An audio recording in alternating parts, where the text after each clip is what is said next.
Friends ఒక్క మాటలో చెప్పాలంటే లాస్ట్ 1 ఇయర్, 1 ½ ఇయర్ నుంచి గనక మనం చూసినట్టయితే మొత్తం పరిస్థితులు తారుమారైపోయాయి. అంటే ఎలాగా అంటే మన భారత్ రష్యా దగ్గర నుంచి చాలా చవకగా చమురు కొనుగోలు చేసుకొని చక్కగా దాన్ని మన భారతదేశపు ప్రజలకు అందిస్తుంది.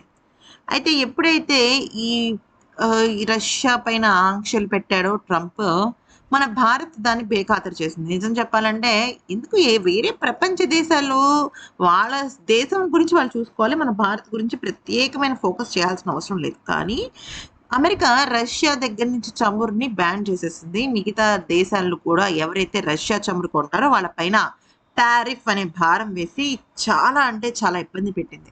భారత్ ఎన్నో తట్టుకుంది.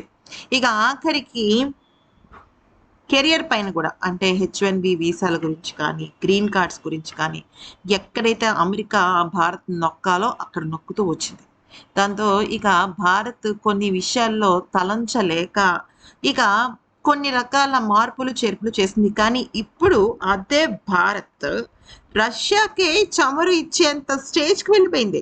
అదేంటి అనుకుంటున్నారా? యెస్. ఇప్పుడు రోల్స్ రివర్స్ అయిపోయాయి. బళ్ళు ఓళ్ళు, ఓళ్ళు బళ్ళు అవుతాయి కదా! ఒకప్పుడు రష్యా మన భారత్‌కి చమురునిచ్చింది. కానీ ఇప్పుడు మన భారతే రష్యాకి చమురునిస్తోంది. ఎలాగా అంటే ఉక్రెయిన్ దాడులతో రష్యాలోని కొన్ని రిఫైనరీలు చాలా దెబ్బతిన్నాయి. పెట్రోల్ ఉత్పత్తి తగ్గిన ప్రాంతాలు ఏర్పడ్డాయి. కొన్ని అవసరాలను తీర్చేందుకు రష్యా విదేశాల నుంచి ఇంధనం కొనుక్కోవాల్సి వస్తుంది.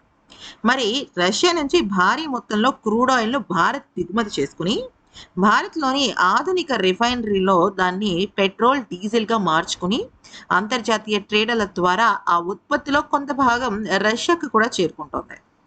అమెరికాకు చాలా కాలంగా రష్యా చమురు ఆదాయాన్ని తగ్గించాలని ప్రయత్నిస్తోంది. దాంతో భారత్ రష్యా దగ్గర నుంచి చమురు కొంటున్న సమయంలో చాలా అంటే చాలా విపరీతంగా ప్రవర్తించింది అమెరికా. ముఖ్యంగా ట్రంప్ అయితే ఊహించని ట్విస్ట్‌లు ఇచ్చాడు. అయితే ఇప్పుడు ట్రంప్ ఏమీ చేయలేని పరిస్థితి. మన భారతే మొత్తం అంతా రిఫైనరీ చేసి రష్యాకు పంపిస్తోంది.